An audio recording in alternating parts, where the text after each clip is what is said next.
um, napakarami kong barkada. Napakarami, hindi ko mabilang, hindi ko alam ang mga pangalan, eh. Sobra-sobra talaga, marami. Pero wala akong kabarkada. Wala akong barkadang isa. Ulitin ko, ang dami ko pong barkada, sobra-sobra. Hindi ko mabilang.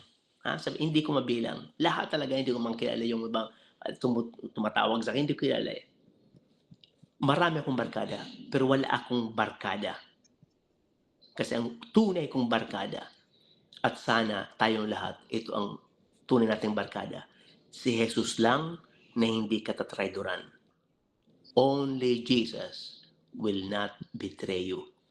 Pag tayo may problema, lumapit tayo sa Kanya. No? Hindi naman kailangan pumunta ng simbahan. No? Sa kwarto nyo, kasi kayo nagtatrabaho. Pag kayo nagtatrabaho, Lord, itong trabaho ko to, gusto kong i-offer sa iyo para sa aking pamilya. That's prayer. No? Pag natulog kayo, Lord, itong pagtulog ko, aking mga kasalanan sa mga souls ng purgatory. That's prayer. Yan tinatawag ni St. Teresa of love. Yun yung sinasabi ni St. Paul, ano man ang gawin natin, kumain man tayo, mabuhay man tayo, mamatay man tayo, we are always with the Lord. No? Kaya wala po tayo dapat, bakit delete yung mundo mo dahil sa kaaway mo? Hindi ako magsisimba doon dahil nandun si Mario Rossi o si Maria Rossi. Wala akong pakialam sa kanya. Bakit ako pupunta doon? Padre, ako pupunta doon kasi kaaway ko yun. Eh, ikaw ang lugi. Lumiit yung mundo mo dahil sa kanya. Dahil yung ugali niya ay merda. So, hindi ko pwede magsalita ng parolache. Ano yun? Lumiit yung mundo mo dahil sa kanya. Ikaw ang lugi. Sinong lugi? Ikaw. Kasi lumiliit yung mundo mo eh. Hayaan mo yung mga demonyo ang lumiit ang mundo, hindi ikaw. Anak tayo ng Diyos. Bakit pinapakain ka nila? Hindi ka naman pinapakain nila. Tang ina nila, yung tang nila, yung iniinom, tang nila lahat, di ba? Oo. Opo. Papailitin mo yung mundo mo dahil sa kanya. Gago. Sabi ko, Mamma mia. Kaya kami ng obispo, yung nakalaway kong obispo, pag kami nagkita dyan sa may Vatican, buongiorno, good morning, plastikan lang naman yan eh. Hindi yung plastikan, bahala sa sarili niya. Basta basta sa puso natin, wala tayong masamang balak, wala tayong odio. Anong odio sa Tagalog? Odiare, yung parang Galit suklam. Pakinig. Suklam. Suklam, walang suklam sa puso natin. Believe me, ang Diyos, grabe mga blessing. Sobra-sobra. Maniwala po kayo. Grabe talaga. Grabe talaga. No? Kagabi, nandun ako sa isang kopyang Italiano na ikakasal ko sa June. No? Nag-prepare kami ng kwan. Sabi niya, Padre, kakaiba ka talaga. Sabi ko, ano ibig sabihin kakaiba? Yung ibang mga pare, hindi kami makapagsalita masyado. Sobrang istrikto. Kayo, Padre, parang madaling makausap. Sabi ko, bakit natin i-complicate yung bagay? No? Huwag natin i-complicate. Simpleng bagay. I-complicate natin. Ang Diyos ay perfect, naging imperfect. Ang Diyos, perfect. Pero ano ang ginawa? Naging imperfect kay Jesus. Bakit naman Padre imperfect? Dahil namatay siya. Kung ako Diyos, hindi ako mamamatay. Diyos ako eh. Pero namatay siya. No?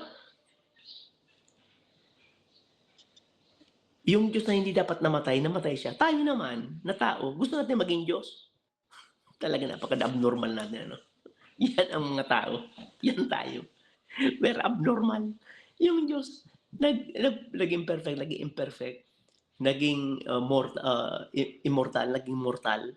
Tayo naman, mortal. Gusto natin maging Diyos. No? Wala tayong, napapatawa talaga ako eh, yung mga pag-usapan ng politika, no? Sa religion, napapatawa na lang ako. Huwag nyo nang, alam nyo, yung may mga tao na ibang prinsipyo. Halimbawa, ito. Ano ba yan?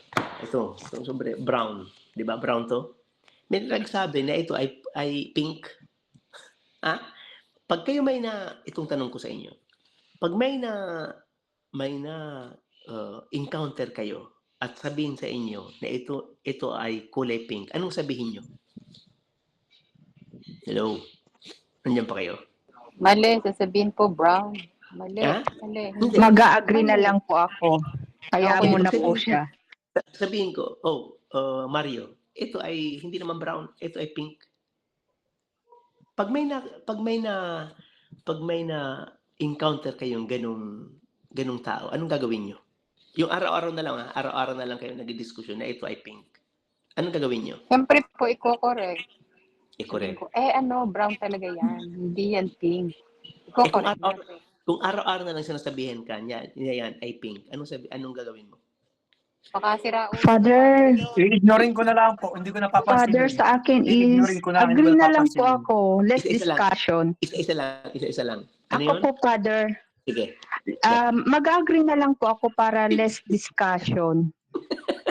Kung araw-araw na ganun na yung ginagawa niya, kinorek ko na ng kinorek, tapos ganun pa rin ng ganun, para bang yung kung alam mo namang mali, tinutuwid mo siya at gusto niyang ituwid yung pagkakamali niya is gawin niyang tama, hayaan ko na lang po siya kasi, ipag-pray ko na lang po siya kasi Amen. it's useless po na yung energy ko, mauubos lang po sa kanya.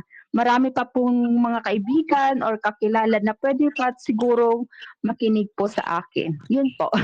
Ate, yun ang pinaka-the-best na sinabi mo. Ipagdasal na lang natin siya. Yun, wala ka nang magagawa eh. Kasi meron talagang mga tao na hindi nila maintindihan. Hindi nila kasalanan yan eh. Hindi nila kasalanan yan. Ipagdasal na lang natin na yan ang gusto niya eh. Yan ang gusto niya.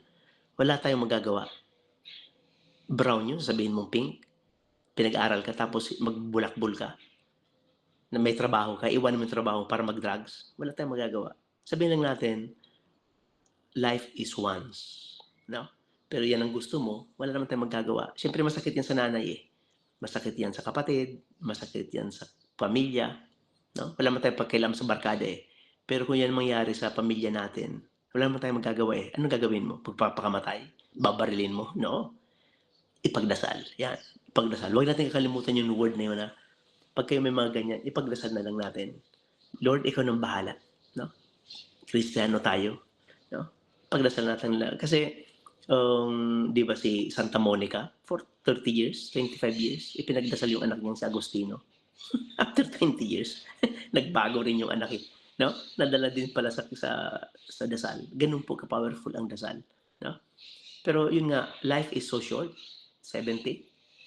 Nakalagay sa Biblia, 70. 80 sa malalakas. Mamaya. Ako 56. 15 years na lang siguro. Hindi ko alam mamaya. Hindi pa ako nag-breakfast. Hindi ko alam kung hindi naman ako sana mag-breakfast eh. Yung breakfast ko at saka lunch, sabay na yun eh. Anyway,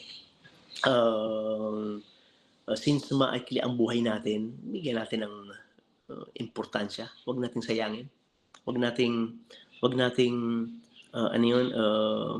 sayangin at sunugin ang ating buhay sa mga ganyan na mga bagay. No? Huwag nating, kung talagang hindi sila agree sa atin, hindi agree sa inyo, sabihin nyo na lang, bossing, love, kapatid, magkape na lang tayo. Hindi tayo magkakaintindihan yan eh. Maski sa politika sa sports, hindi naman tayo magkaintindihan. Ito ang gawin natin. Kain na lang tayo. Huwag natin pag-usapan yan. No? Kung mayroon kang pera, ilibre mo ako, di mas okay. Di ba? Kung hindi, wala tayong pera, kanya-kanyang bayad. Yun lang naman yan eh. Di ba? So, kung sino ikaw nag-invite, ikaw magbayad. Ikaw nag-invite eh. Kung talagang kawawa naman siya, sige na, ilibre mo na. Kafe lang naman eh. Ano pa? Sana... Padre, ako po. Padre. Amen. Okay. Ako kanina po, gusto na eh. Pumalit muna sa employer. Pinalayas ko na po. Nagsaluti muna. Padre, yung tanong mo po kanina kung paano mo malalaman yung presence of the Lord, ano? Ay simple lang po. Pagka po may magaang puso at kalooban. Hayon, Padre. Amen. Tapos po, sabi niyo kung paano hihingi ng grasya. Di ako po namin nananalangin, minsan walang humpay. Pero lately, tinuruan ako ng Panginoon na sa kumpisalan, pagkatapos ko mag-confess, nahingi po ako ng grasya kung saan ako talaga mahina. No? Tapos, ang pinakamaganda po talagang ibinigay sa akin ng Panginoon ay yung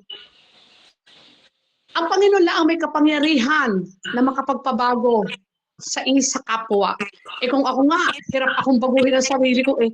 Ang hinihingi ko muna Lord, ako ang iyong baguhin. Padre, para ako ay makaunawa at matanggap una ng aking sariling mga kabalbalan.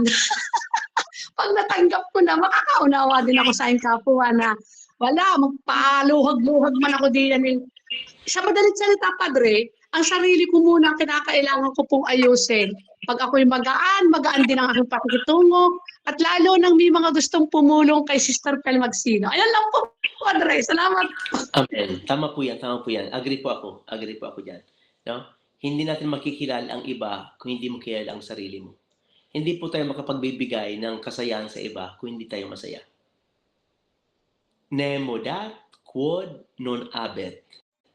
Nesunuda cho kenona. You cannot give if you don't have. No? Magkakabibigay lang tayo sa iba kung meron tayo. Kung wala tayo, yan, hingi natin sa Panginoon.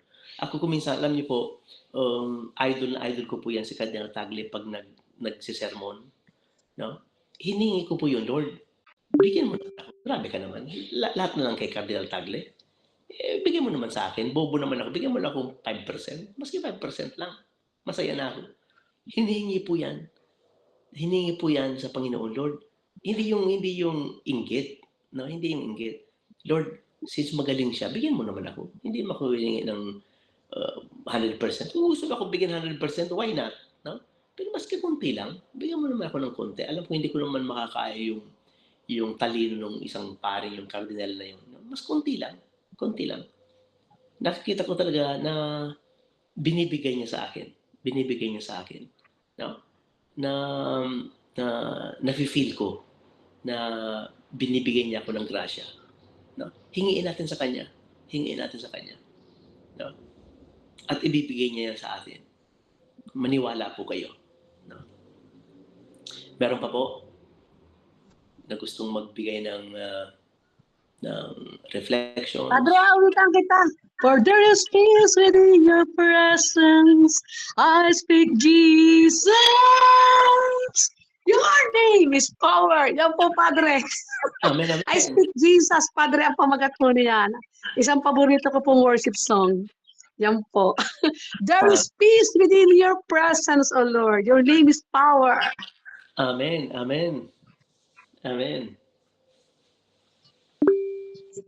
Sige po, Sister Kelly Mocker.